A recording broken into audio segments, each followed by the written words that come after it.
अस्सलामु अलैकुम वरहमतुल्लाहि वबरकातुहू। उम्मीद करती हूँ आप सब खैरियत से होंगे। अल्लाह ताला आपको खुश और आबाद रखे। आज मैं आपके लिए लेके आई हूँ बहुत ही मज़ेदार कोफ्ते की रेसिपी, जो कि हम लौकी के कोफ्ते बनाएंगे।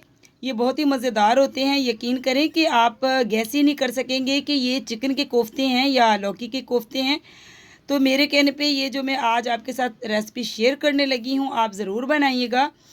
तो सबसे पहले मैंने यहाँ पे 1 किलो लौकी ली है, जिसको मैंने धो के अच्छी तरह और ऊपर से छील के रख लिया है। अब हम इसके दो दो पीस करेंगे और इसको करेंगे कश। तो चलिए हम सबसे पहले तो लौकी को कश कर लेते हैं।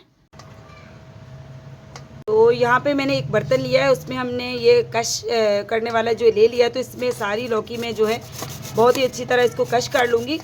आपने मोटी तरफ से जो है लौकी को कश करना है।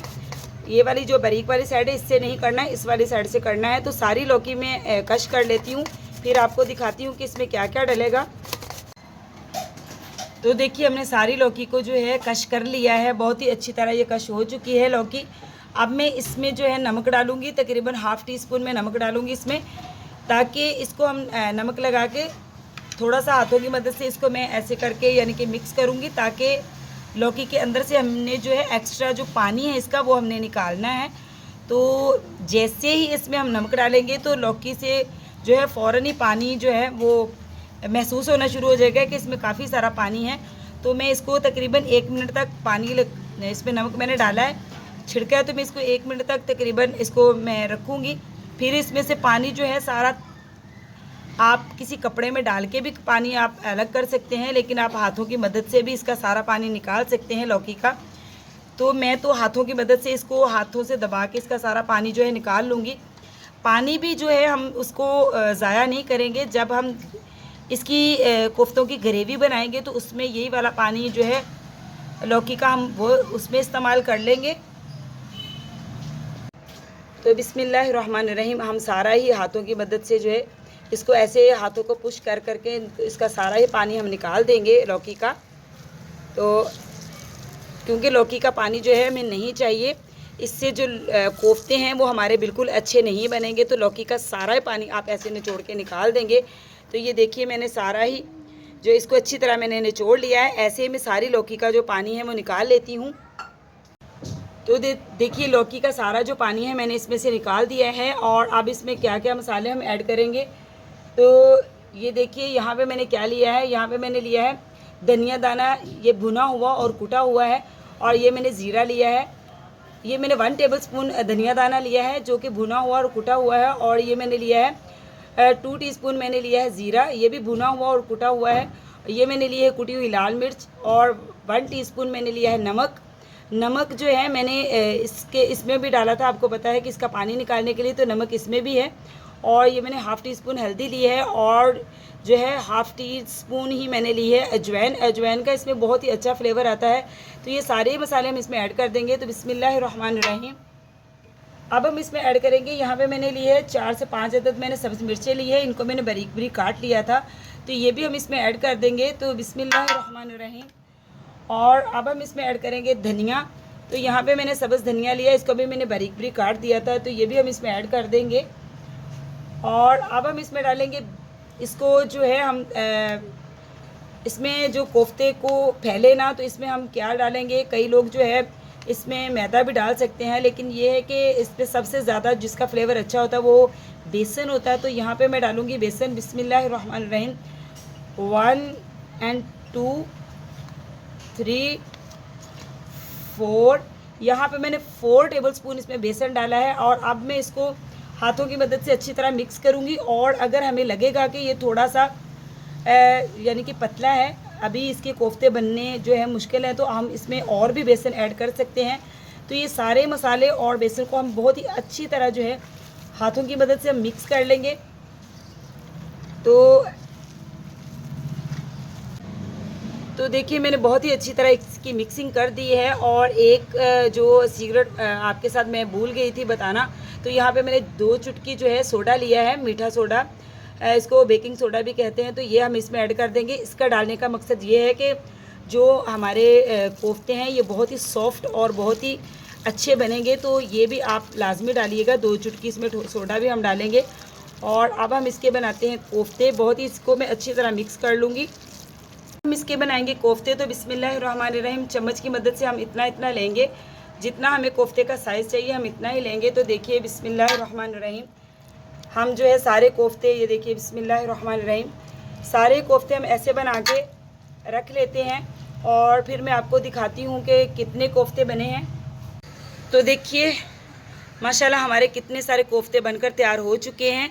और ये दूसरी वाली प्लेट में भी तकरीबन 6 कोफ्ते हैं, और यहाँ पे बड़ी वाली प्लेट में भी देखिए। तो अब हम इनको फ्राई करेंगे। तो चलिए हम फ्राई करते हैं इनको।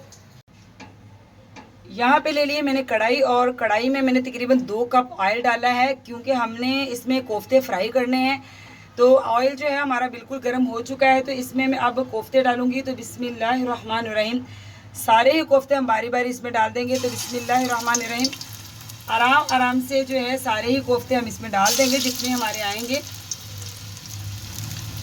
तो बिस्मिल्लाहिर्रहमानिर्रहीम,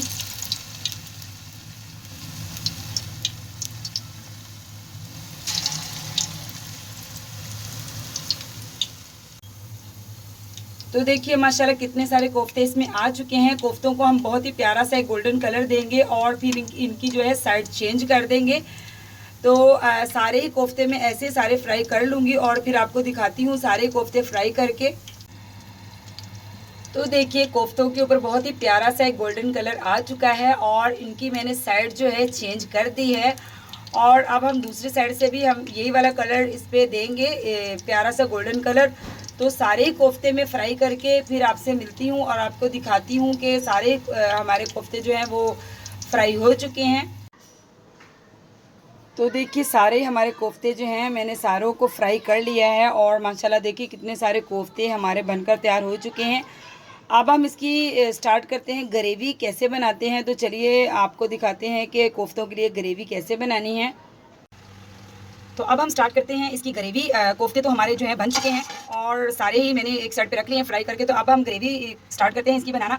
तो सबसे पहले मैंने लिया है 3 अदद मैंने लौंग लिया है, 1 बड़ी इलायची लिया है, और 1 मैंने दालचीनी का टुकड़ा लिया है। तो ये हम इसमें ऐड कर देंगे ऑयल में। और यहाँ पे लिया है मैंने 2 तेज़पात के पत्ते, तो ये भी हम इसमें ऐड कर देंगे। अब हम इसमें करेंगे प्याज ऐड। तो प्याज मैंने ये 2 से 3 अदद मैंने प्याज लिए हैं, इनको मैंने बारीक बारीक काट लिया है। तो ये हम इसमें ऐड कर देंगे। बिस्मिल्लाहिर्रहमानिर्रहीम, प्याज़ों को हम बहुत ही अच्छी तरह फ्राई कर लेंगे। हमें लाइट ब्राउन कलर चाहिए प्याज़ों का, क्योंकि इसकी हमने ग्रेवी बनानी है कोफ्तों के लिए। तो ये हमें बहुत ही अच्छी तरह जो है हमने लाइट गोल्डन कलर इसका करना है प्याज का। तो प्याज को हम तकरीबन 1 से 1.5 मिनट तक फ्राई कर लेंगे। तो देखिए प्याज का हमारा बहुत ही प्यारा सा एक गोल्डन कलर आ चुका है, हमें इतना ही फ्राई प्याज चाहिए। तो अब हम इसमें ऐड करेंगे टमाटर। तो बिस्मिल्लाहिर्रहमानिर्रहीम, टमाटर मैंने 2 अदद लिए हैं बड़े साइज़ के, और इनको मैंने बारीक बारीक बिल्कुल काट लिया है।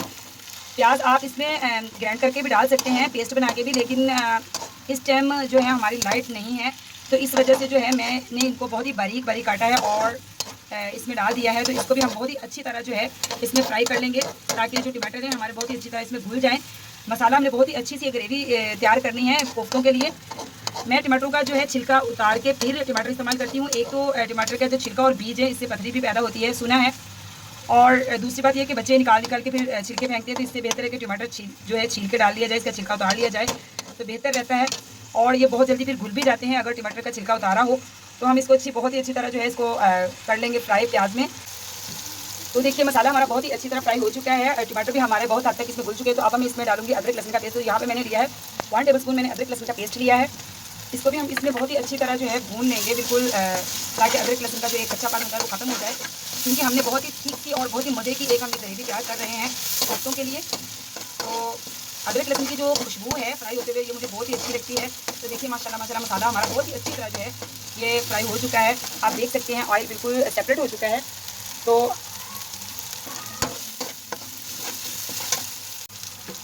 तो देखिए अदरक लहसुन का पेस्ट भी हमारा बहुत ही अच्छी तरह फ्राई हो चुका है। अब मैं इसमें डालूंगी पाउडर मसाले। तो पाउडर मसाले में मैंने क्या लिया है, 1/2 टीस्पून मैंने हल्दी ली है, और 1 टीस्पून मैंने नमक लिया है, और 1 टीस्पून ही मैंने लाल मिर्च का पाउडर लिया है, और 1 टीस्पून ही मैंने लिया है कूटा हुआ और भुना हुआ ज़ीरा, और 1 टीस्पून मैंने लिया है 1 टेबलस्पून मैंने लिया है यहाँ पे धनिया दाना। इसको भी मैंने भून के और अच्छी तरह कूटा हुआ और भुना हुआ है। तो ये सारे मसाले हम इसमें ऐड कर देंगे बिस्मिल्लाहिर्रहमानिर्रहीम कौरमे में।